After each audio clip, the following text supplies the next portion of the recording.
Alright, so this is very interesting. It was hinted with a K-pop picture that SSR Amai Mask will now be the next hero backup stick unit. Initially, I predicted that Phoenix Man was next, but not to my surprise, Moon2 did another switcheroo.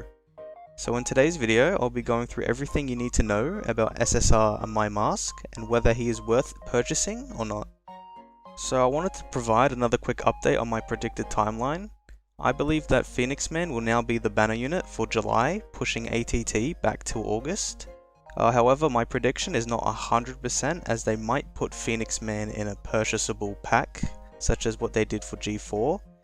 But I believe even worse now, I think that Moon2 might put Bomb as a hero backup stick unit during October to December, which I really hope not. In my spreadsheet, Bomb will still be considered as a banner pool at the moment, but Moon2 might fuck us over with Bomb in my opinion, so we'll have to wait and see what happens. Anyways, let's get into the pros and cons about him. So he's considered as a super utility unit, as he can provide speed, healing and shield buffs to your team, which makes him an amazing support unit. His ult is also free, which will allow you to save your energy for other essential units in your team. He is highly regarded as a PvP unit, where his meta will roughly last for about 6 months until Sonic V2 and Gale Wind start to roll out and become heavily invested in. His kit also inflicts max HP reduction, which will be very useful to counter units such as Genos, Girigiro, and even Bomb later on.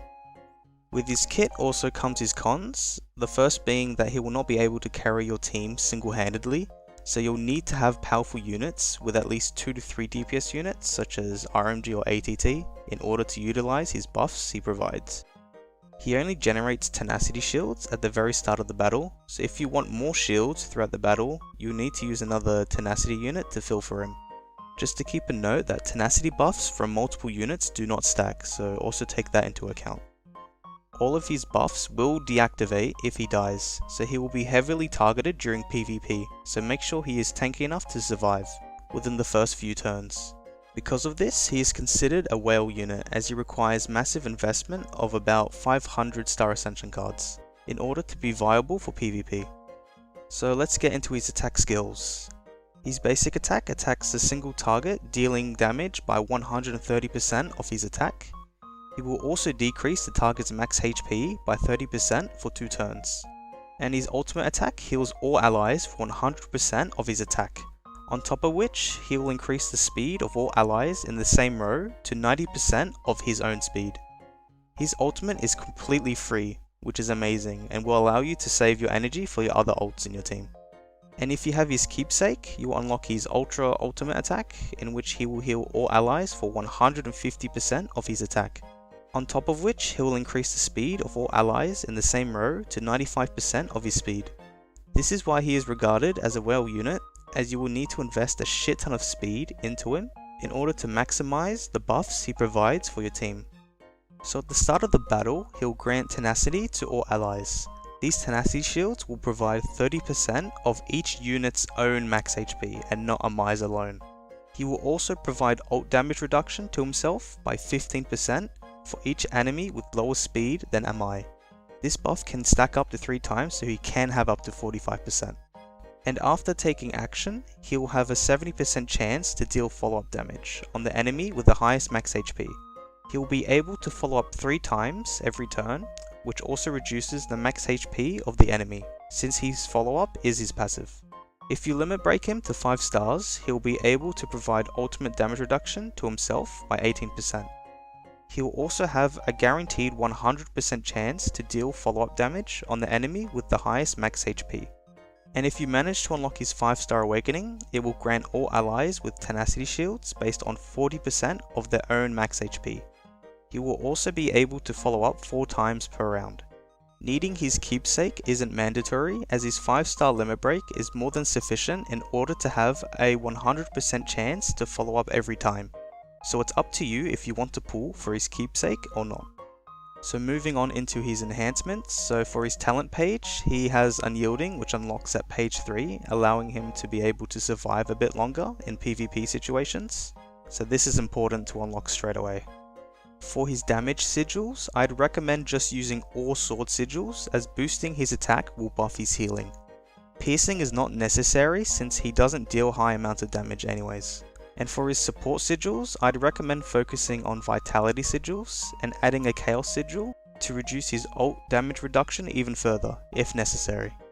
In regards to his limit break, upgrading to 4 stars should be fine if you just purely focus on PvE. But if you have the materials and are very competitive when it comes to PvP, then you can 5-star him.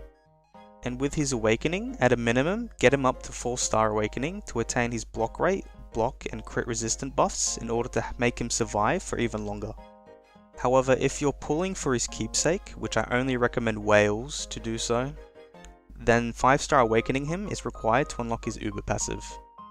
Now moving on to his gear setup. So his gear setup is very important, so listen to what I have to say very carefully. There are 2 ways you can build him, by using either attack or HP gears. His shield buff depends on his HP, whilst his healing buff depends on his attack, so go for whatever you want him to provide more for your team. Personally, I would recommend using a HP set, as I would recommend to be as tanky as possible within the first turn. But his healing is also a great option, so I'll let you to decide how you want to build him. For his gear set, using a monk or using the brand new flash set will suffice, as they'll buff your speed even further. A broken set is also fine if you don't have a full set of either one of them. And for his substats, you need to have speed on all 4 of his gears, since he needs to be as fast as possible, in order to maximize all of his buffs.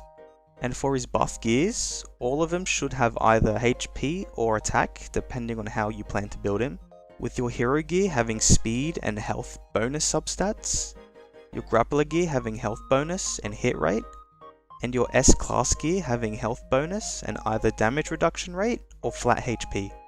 The reason why I suggest having hit rate on his grappler gear is that the follow-up buff is affected by hit rate, so boosting that will be necessary if he isn't 5-starred already. If you do have him 5-starred, then flat HP would be alright, to replace the hit rate. And if you manage to get an augmentation from upgrading your S-class gear, the tenacity augmentation is the greatest, as it will make his shields even more beefier. However, getting a normal attack augmentation is also good, as he can do a bit more damage when he follows up on enemies. Now in regards to his Star Ascension card investment, he'll basically need a little less than what SSR Gen is required. If you manage to invest 400 to 500 cards on him, he'll do great enough in your team. What I did forget to include last time when I did this segment was to include the calculations for unlocking his 6 sigils and upgrading to his keepsake to 3 stars. So if you fully invest everything into him, he'll require about 724 Star Ascension cards, which in my honest opinion is super overkill for a support unit, let alone a DPS unit at that.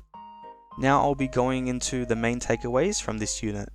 He's a very niche character to use, as there will be no one else like him. He will be applicable for many scenarios for PvP, whereas in PvE he won't be as much.